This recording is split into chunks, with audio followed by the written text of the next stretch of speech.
Hi, everyone. Well, can't you just feel it? You know, things are really happening with the money and Bitcoin and all of these things that are happening. So you really have to read this article because I don't have time to read it, but I've read most of it. And the banks are beginning to believe the hype. It's not hype, it's for real.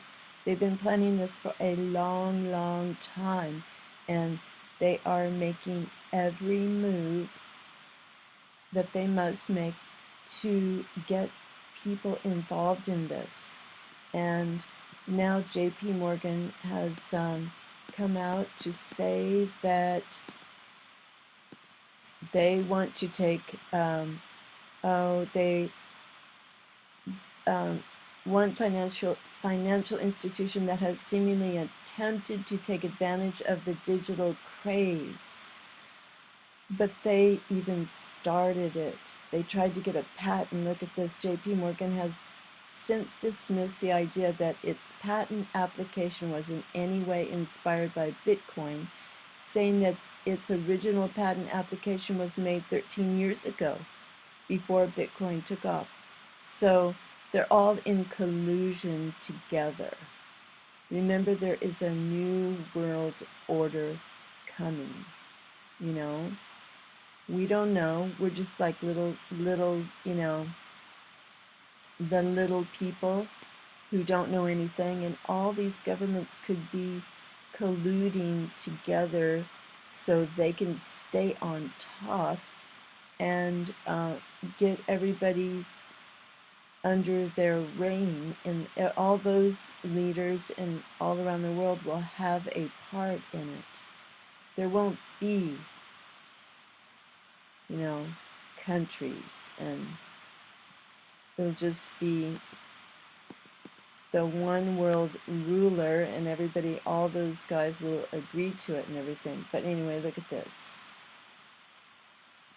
That JP Morgan filed for a patent at all does nevertheless signify how serious big banks are about the evolution of online payment systems. They've been thinking about it since the invention of credit cards. Now there's a scary part in here that I want to show you, if I can find it again. An importance no doubt enhanced by customer demand and the meteoric, if speculative, rise of Bitcoin. And you know that these people are ruthless because people are dying. In JP Morgan's bank, or who worked there, and in Bitcoin. Isn't this suspect?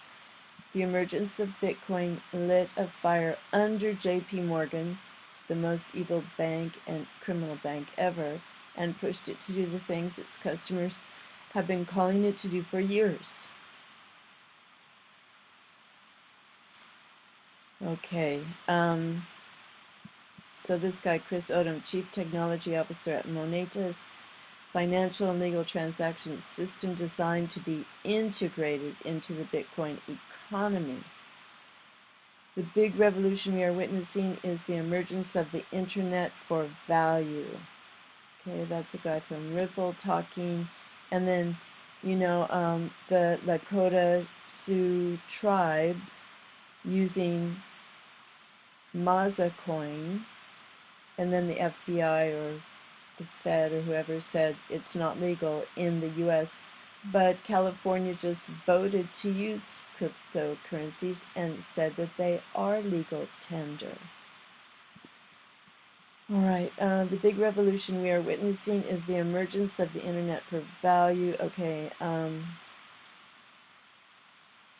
he adds that JP Morgan's patent, they didn't get it, but they probably didn't want it quite yet anyway. They wanted all these other things to condition the public about Bitcoin and lodge in people's minds that Bitcoin is separate from banks.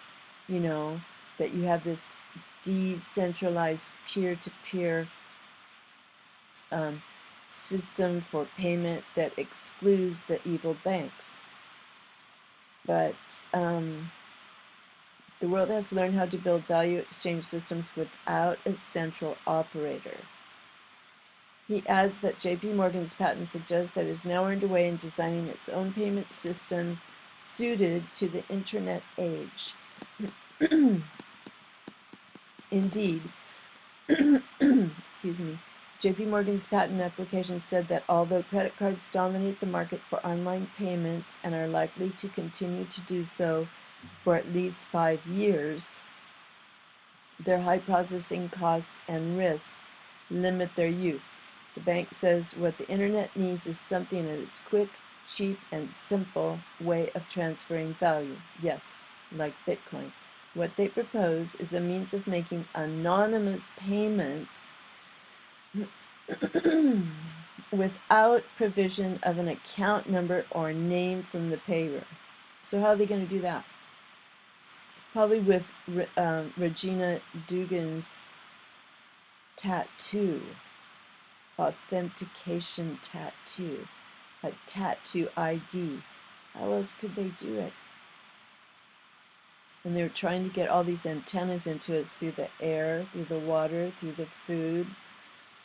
You know, little nanobot metallic antennas that will connect to global systems and link us all up to the hive mind. Okay, get ready, everyone. It's nightmarish. It's science, seems like science fiction, but it's real. All right, JP Morgan's system would make internet shopping safer by withholding information from merchants that allow them to withdraw money from customer accounts, the demand for which has existed for years. Okay, I think they were talking about JP Morgan there. They were under pressure to do something, so they tackled the insecurity of credit cards from which you can take money if you have a number. But this isn't a new problem. People have complained about this for years. It just took Bitcoin to make a bank do something about it. See, they're just,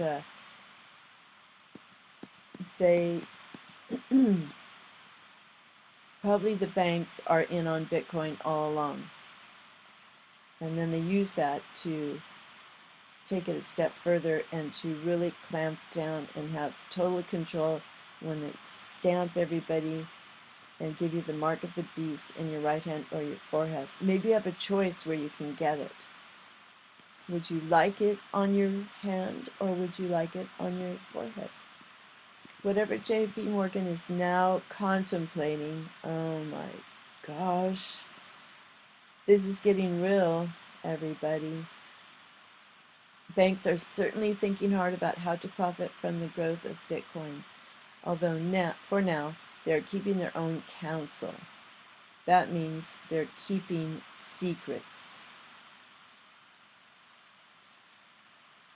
Naturally, there is concern that the growth of payments on new non-bank systems such as Ripple and Monetas will divert flow away from banks and therefore undermine bank profitability. They're not going to let that happen. Are you kidding? They run the world. They're going to continue running the world, and they're becoming almost like they are omnipresent, omniscient, almost like gods, like they want to be gods. So you have to get with the right God who warned us about this in the first place. However, the opposite might actually happen. Okay, so there's still much more here. This goes on for a couple of pages, so you have to read it yourself, and then, excuse me, then you have to go look at creepy Google-backed OpenCoin.